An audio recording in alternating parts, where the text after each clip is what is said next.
सिरमौर जिला में जल शक्ति विभाग इस साल किसी भी नई योजना पर काम नहीं करेगा। विभाग पहले से चल रही योजनाओं को पूरा करने पर जोर देगा, साथ ही पुरानी पेयजल स्कीमों को ऑटोमाइज स्वचालित करने पर जोर देगा।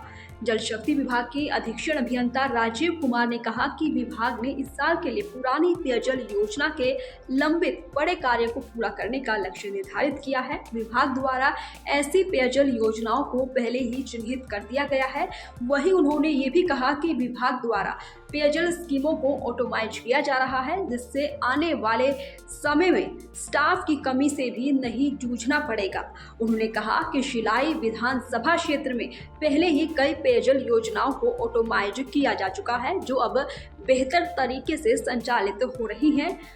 राजीव कुमार ने कहा कि जल शक्ति विभाग द्वारा सिरमौर जिला में आधुनिक उपकरणों का इस्तेमाल कर मैन पावर को कम किया जाएगा, साथ ही आउटसोर्स को खत्म किया जा रहा है और इस बाबत विभागीय अधिकारी को भी आवश्यक निर्देश जारी कर दिए गए हैं।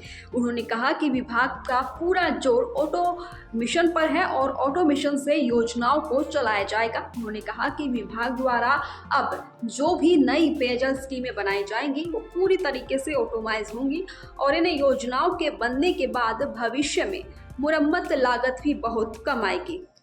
इस वर्ष में हम कोई भी नया प्रोजेक्ट अवॉइड करेंगे। हम जो ऑलरेडी चले हुए प्रोजेक्ट हैं हम उनको कंप्लीट करेंगे। हमने चिन्हित की हैं जो 90% से ऊपर स्कीमें कंप्लीट हैं जो हमारे, हम उनको इस वर्ष में पूरा करेंगे।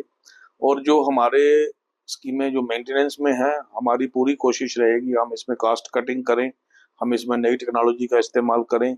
जितना भी हम एक्सपेंडिचर है उसको कम से कम कर सकते हैं वो करें।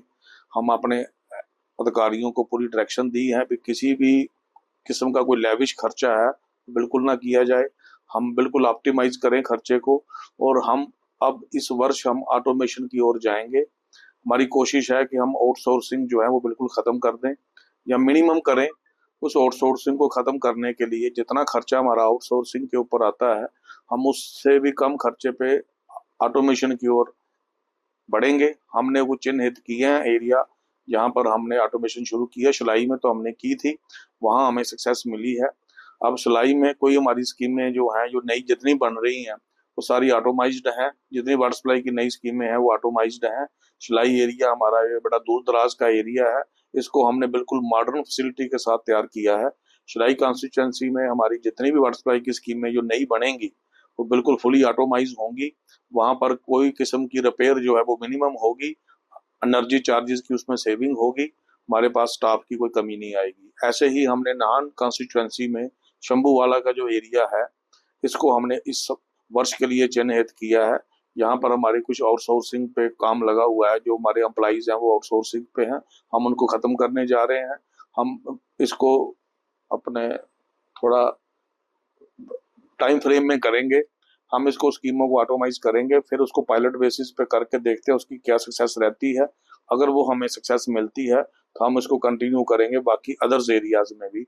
अब हमारे टारगेट जो है वो नाहन का सेक्शन होगा, उसके बाद हम पोंटा की ओर जाएंगे। पोंटा में वैसे तो हमारी आउटसोर्सिंग बिल्कुल निल है, पहले हम वही जा रहे हैं जहाँ पर हमारी आउटसोर्सिंग है और जहाँ हमारा खर्चा हो रहा है। तो हमारी आउटसोर्सिंग जो है वो राजगढ़ में है और नाहन में है। दैनिक सवेरा के लिए नाहन से देव वर्मा की रिपोर्ट।